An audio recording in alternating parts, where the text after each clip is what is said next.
Hello ladies and gentlemen, and welcome back to another episode of MenaeroCraft, our Minecraft modded survival series. So before we get started today, I just wanted to give you guys a quick reminder, a little update about last episode. I asked you guys what magic mod out of the 4 major magic mods that we have installed did you want to begin with first, pretty much, since we got our mage tower built over there, and it's looking pretty darn wondrous. You guys also gave me some great suggestions for the top. I think what we're going to go with is like a big glass sphere on top with lights inside it. That one seemed popular. People suggested it. It sounds cool. Anyway, so far, the mod that seems to be ahead is Ars Magica.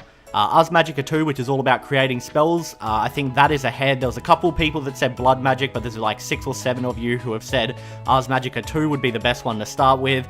We've still got a couple episodes before we hook into it, so if you haven't commented on that video, go to my channel, you'll find it. It'll be called Shady Science, and let me know which magic mod you want to see us begin with first. Now that that's out of the way, let's get to today's episode. So last time when we left off, we were waiting for the filler to clear out the basement so that I could make some improvements and kind of change up how our piping and systems and stuff like that are working. And I spent probably about 2 hours getting all of that set up, so we're going to go have a look at it, and I'm going to try and explain as best I can to you guys what's going on down there. As you can see straight off the bat, there is new piping right here that I haven't hidden in the wall yet. You might have seen the ore going through. There we go. We have some in there. What's going on in here? Okay, that needs to be put into there. I need to sort this out because if these get stuck in there, I have to manually take them out because this will only smelt when there's 2. So I need to sort out a system there. But at the moment, this is all automatic. We have our ores going straight from our barrels into the system now. So let's head down to the basement. I'll show you how it's all working. And look at this, our glorious new basement setup. I think it looks cool down here. It's like, for some reason, it reminds me of Independence Day when they go to the underground bunker. I know it's like nothing like that, but that's a thought I just pops into my head immediately. Anyway, so I guess we'll start with this Tesseract over here. This is the one to our quarry. Much like before, the items are piping out, still going into our barrels and everything, with a few new additions and exceptions to the system. The one we just saw up top is this mechanism piping, and this is pulling the ore out of the barrels and putting it straight into our pulverizer and redstone furnace. As you can see, there's some aluminium going through, and this piping's really, really cool. Look, there's heaps going through at the moment. Fantastic. We're getting a good view here. So this piping's awesome because you can't really see it from down here, but at the top there where it connects to the inventory, you just whack it with a tool and you set it to pull mode, so it doesn't actually require like a redstone signal to pull items out. And so now our barrels are properly set up for filtering, and the reason they're going through the barrels still is because then if you get like, say, 3 MenaeroCulture copper and 2 Galactica-Craft copper go into the barrels, once they pass through, they'll both be turned into thermal expansion copper, and that way they can stack in the hopper. So copper hopper, that rhymes, I only just noticed. So yeah, that's that setup. And the other addition to this system is this pipe right here, this chest, and our trash can. Now, what I did to this pipe is I added a thing called a pneumatic servo, and that allows you to access this menu. And this menu allows you to filter items out. And so I filtered out dirt, cobblestone, and gravel. Now, the cool thing about this filter is this thing here that says use ore dictionary. Is that dictionary? Yeah, that's dictionary. For some reason, I thought it was going to say directory. And what this actually does is any ore registered as cobblestone will be pulled through. So that means the other like 10 different types of cobblestone we have will actually get sucked out as well. So if I turn this off, we might see it come in. So yeah, Genesis cobblestone will get pulled out. Anything that's registered as cobblestone will be pulled out and go straight into this chest, and then like before, we are pumping it into the trash can to be deleted. Dirt, gravel, all of that, so it's not clogging up our system. I'll turn it back on, and there we go. That is getting sucked out and deleted. Fantastic. Now, the other stuff that we have over here is our liquid Tesseract, the one that is pumping our lava. I have the piping going along to that magmatic engine, just like before, powering our thermal expansion machines. This one is, of course, powering our applied energistic storage system up there. And this one is piping over here to another magmatic engine that I set up, and that goes into a laser, which we will go and have a look at in a little bit. That's a new piece of tech I had to set up because we needed it for certain things that I'm doing down here. And the other addition to the basement is another ME interface. We still have the one up here, right there, and that one is where our quarry is piping into, and the ME interfaces basically allow you to pipe items in and out of your applied energistic storage system. We've got another one set up here with the ME cable connected to our system as well, and we're going to be utilizing this today because we're going to set up a really, really cool way of piping items out and accessing it all remotely, but we need to craft a few things before we do that. So let's head up here and I can show you what the laser is for and why I had to make it and how it's going to assist us. So this is the laser. As you can see, it's shooting a little beam out. It is running at max energy at the moment, and it is still very, very slow. So this assembly table makes chipsets, basically. I'll see if I can get rid of the any side system. Go away, there we go. So this makes chipsets. And chipsets are basically just redstone, and if you add gold, you get a golden one, or if you add diamonds, you get a diamond chipset. And we actually have 2 diamond chipsets in there at the moment. We have a gold chipset, and we're just waiting for another gold chipset to come through. This bar has to reach the top before it'll make it, and as you can see, it doesn't move very fast. It's running at max capacity, and it needs, what does it need here? Energy required, 400,000 or 40,000, and we've got 24,000, almost 25 in there. So it'll be done soon. That's pretty cool. And we need these chipsets to craft a few things that we're going to be playing with today. And what we're going to be crafting with them is some piping. Now, all those diamonds that I was really happy to have last episode as well are all gone because I had to make diamond transport pipe, and then with 1 diamond transport pipe, you turn it into basic logistic pipes, which is what we're going to be using. And these are really, really cool because you then turn these into better pipes that can do all kinds of fancy things to your systems. You can set up like request pipes, so I could click a request pipe and be like, type in, I want an iron ingot, and it'll send the iron ingot to that pipe for me. We're not going to set that up exactly. We're going to set up a remote access, so we can access it anywhere. And to get started with that, while we're waiting for that golden chipset to go through, we need to make the an ender chest and an ender pouch. Now, we should have the materials for all of this stuff. Ender chests, if you don't know what they are, they basically share inventories. So if you put down, say, 3 ender chests, all with the same colored wool on top, because you change the colors to change the configuration, if you access one of them, you access the inventory between all 3 of them. And this actually allows you to set up a really, really cool system with these logistic pipes, also using an ender pouch, because ender pouches are portable, and it's the same deal. If the ender pouch has the same color configuration as the chest, if I open the ender pouch, I access the inventory of the chest. So that's what we're going to be doing today. So I guess we just get started with the ender chest to begin with. So we need blaze rods, wool, obsidian, which we have a heap of because I went and poured water in our quarry, so we now have a ridiculous amount of obsidian. So blaze rods, ender pearl, wood, wool, and obsidian. Let's try and get all of this. So we'll look up wool. Okay, we'll just grab a stack out. Wood as well. We need more wood, it seems. We have some redwood there. I might grab these witchwood logs. I hope that we can use those. I can always go chop some trees down. We have blaze rods there. We need an ender pearl as well, so I'll grab those. And we need obsidian, so we'll grab a stack of obsidian. Now for the other piece, the ender pouch, let's see what we need. So ender and the ender pouch. We need wool as well, we need ender pearls as well, we need blaze powder, which we have, and we need leather. So it should all be in here. I've put most of our stuff in here. So here's leather.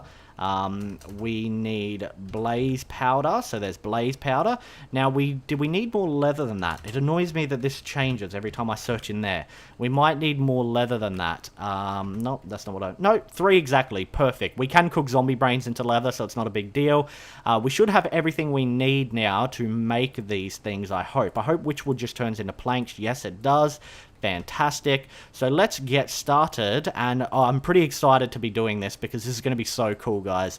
This is going to be amazing, this system. If it works, that is, once we get it set up. So we need ender pearl in there. We need blaze rods on either side. We need wool. What else do we need? And we need obsidian. I think I might have gotten these back to front though, like that. Da-da-da-da-da. We now have an ender chest, and then we'll make the ender pouch and we can have a look at how it all works. So we need the wool down the bottom. We need the ender pearl in the middle. We need the leather around like that, and then blaze powder in the corners. Da-da-da-da-da. Now we have an ender pouch. I don't actually have a diamond pickaxe at the moment, so I don't want to place the ender chest down just yet. Otherwise, I won't be able to pick it back up. Let's go put this stuff back in our system. And then we will get to crafting the logistic pipes that we need. So, as I said, these required 1 diamond pipe to make. As you can see there's a recipe for it. Now, what we need to turn these into is various different pipes, and they all do different things.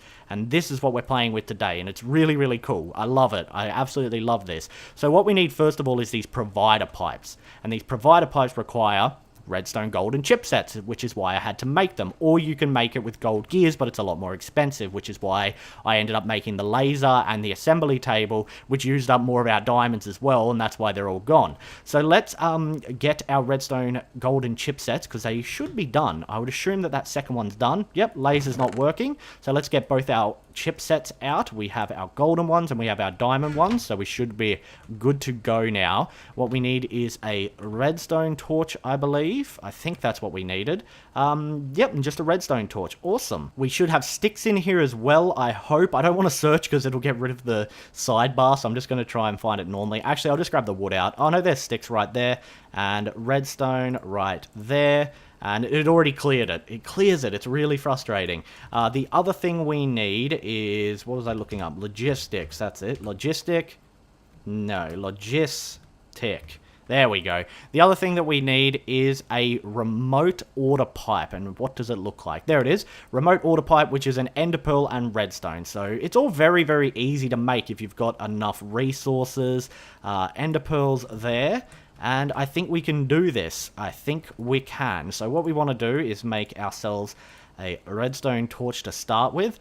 That goes there, a golden chipset, and a basic logistic pipes. We now have a provider pipe. We need to actually make 2 of these bad boys. So I'll make another redstone torch. There we go. Nope. Give me that. So 2 redstone torches, 2 basic logistic pipes, and our 2 redstone golden chipsets. We got 2 provider pipes. Now what we need to make is the teleport pipe, the remote order pipe I mean, which I believe it was like that, and redstone. And that is a remote orderer pipe. The other thing that we need to make is a actual remote orderer. So let's make a remote orderer. Here we go. So this is what we needed the diamond chipsets for. So we need glass and diamond chipsets. What we should also make as well is some golden piping. So I'm going to look up golden piping here, and we'll see how we make this. I'm pretty sure it's easy to make. Yep, glass and gold. So let's go and get our gold out of here, a stack of that.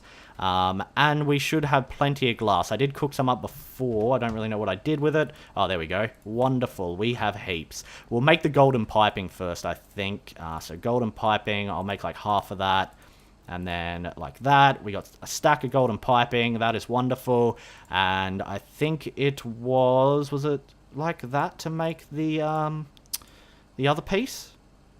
The remote, was it like that to make a remote? Yes, it was. So now we have a remote orderer, and we should have everything we need to set this system up. And I am so darn excited to set it up. It's going to be so cool once we do. Being able to remotely access our entire inventory will be amazing. So let's pop back down here and see what we can do with it. Nothing spawned down here. I've put a lot of torches in, as you can see, so I'm hoping it keeps it lit up enough. Now, what we've got to do with these is these provider pipes need to be attached to an inventory. So if we attach one to that inventory there, and we attach the other one to our ME interface, these will actually allow us to access both inventories. And then what we can do now is actually link them together using the golden piping. So we need to bring it along here, which is why I've got this trench dug out. So if we bring the golden piping along like that, now golden piping is just really, really fast transport piping basically. Like items zip through it super, super fast. So we want it like that. Okay, and then we'll bring this one down like that. Oh, this is going to be wonderful, guys. This is going to be absolutely wonderful. And then what we want to do is I might need a piece of cobblestone if I want to set this up properly and not have issues with it. So I'm just going to steal one from the wall here. And we want to place it right there. And then what we need is we need to get our remote piping. Make sure our golden pipes go up like that. And then if we put our remote piping here and they connect to it, and then we put our ender chest on top, I believe, like that. This should work. I'm hoping this works. So let's actually test it out. Now that we've got that set up, we need to link the remote orderer with the remote orderer request pipe. So you just right click it and it's connected to the pipe now. Now if I stand over in this corner or something and I right click with this, da-da, we can now access not only our chest with all our ingots in it, as you can see, but we can also access everything in our ME system. That is amazing. That is so cool. So if we want to request 1 gold or something, so let's go request 1 gold. Okay, 1 gold nugget successfully requested. Then if we take our ender pouch and we right click that, 1 gold ingot, because it is connected to our ender chest here, because they share the same color. If you look at the tooltip at the top there, it says white, white, white. I think you change the color of these by actually putting dye on them. And you can do the same for your ender pouch. And our ender pouch, as you can see there, is configured white, white, white as well, which means it's linked to that ender chest. So yeah, we can now access our entire inventory from anywhere. How cool is that? And we can order items with this from anywhere. So if we were like, okay, let's get a stack of lappies. Okay, stack of lappies ordered. Oh, I need those to craft something. Oh, there they are. Lapis lazulis in our ender pouch. It is so amazing. That is such a cool system. And I really love the fact that you can see like the chest open over there when I open the pouch as well. That is so darn cool. So yeah, now we have remote access. So we can be over in our mage tower. And this is part of the reason I wanted to set it up, because I thought, you know, if we're going to be over in our mage tower, it'd be a bit of a pain in the ass to have to pipe items over there. So we can be over in our mage tower, we can be crafting away with magic, we might need some materials that are in our ME system, so all we have to do is just order them. And that is great. That is absolutely great. I love all the connection between the mods, because these are 2 different mods. This is the logistics mod. I believe that's what this one's called. It's just the logistical pipes. I think that's what it is. And this, of course, is applied energistics. So they're not even the same mod, but they're designed to work together. And I friggin' love it. We might go for a fly over to our mage tower and check it out. Since we have the chunk loader here, it should stay loaded. So let's actually go do that now, and we can give it a test run before we wrap the episode up. I love playing with so many mods. Now, next episode, the plan is to actually head into the lovely, lovely nether again. Because what we really need is we need to finish the lights off. And I want to go and collect a whole bunch of glowstone from the nether. The other thing that I want to go and hunt for is actually cobalt and ardite, which will allow us to make manulin, and manulin is like the best material for making tools in the Tinker's Construct Forge. So I really want to get some manulin tools made. Once we make the manulin tools, we're going to go for a dungeon crawl in that gigantic roguelike dungeon and slay some skeletons and then try and set up a skeleton spawner. So that's kind of the plan over the next few episodes before we start with magic, is to go to the nether, find a bunch of materials including glowstone, go and do that big dungeon, kill a skeleton with our shadow blade, make a skeleton spawner so that we can get an endless amount of bone meal and white dye coming in so that we can finish off the lights in our Institute of Science down there. And then once we've completed all of that, we can move on to beginning to play with the magical dark arts. Well, I don't know if Ars Magic is really dark arts, but it's going to be cool. It's going to be so cool. So let's right-click this, and da-da, we have access to everything. So,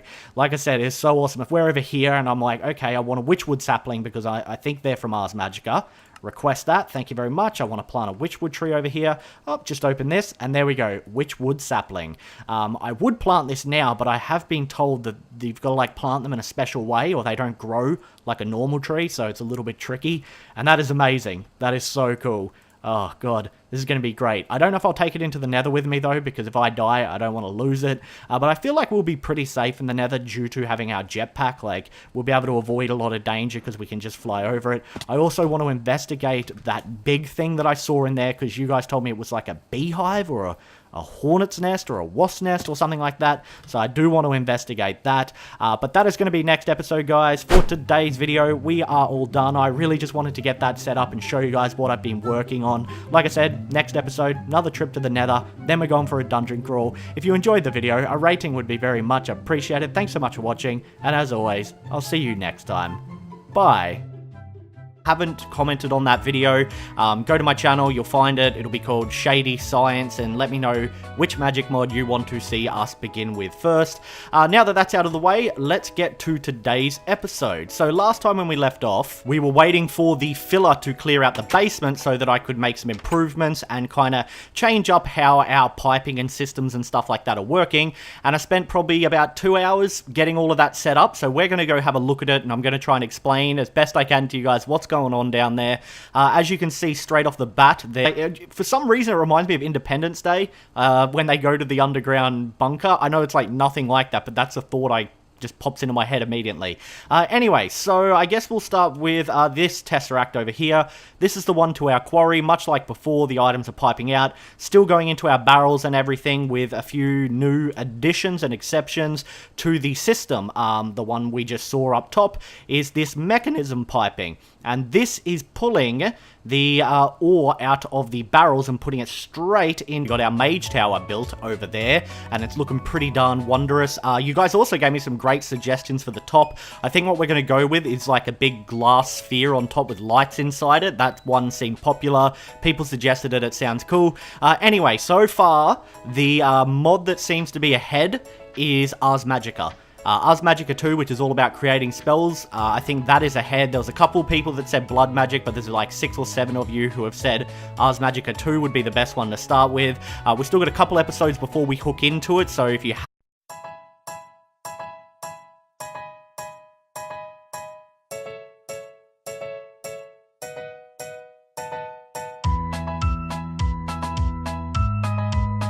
Hello ladies and gentlemen, and welcome back to another episode of MenaeroCraft, our Minecraft modded survival series. So before we get started today, I just wanted to give you guys a quick reminder, a little update about last episode. I asked you guys what magic mod out of the 4 major magic mods that we have installed did you want to begin with first, pretty much, since there is new piping right here that I haven't hidden in the wall yet. You might have seen the ore going through. There we go, we have some in there. What's going on in here? Okay, that needs to be put into there. I need to sort this out because if these get stuck in there, I have to manually take them out because this will only smelt when there's 2. So I need to sort out a system there. But at the moment, this is all automatic. We have our ores going straight from our barrels into the system now. So let's head down to the basement. I'll show you how it's all working. And look at this, a glorious new basement setup. I think it looks cool down here. It's like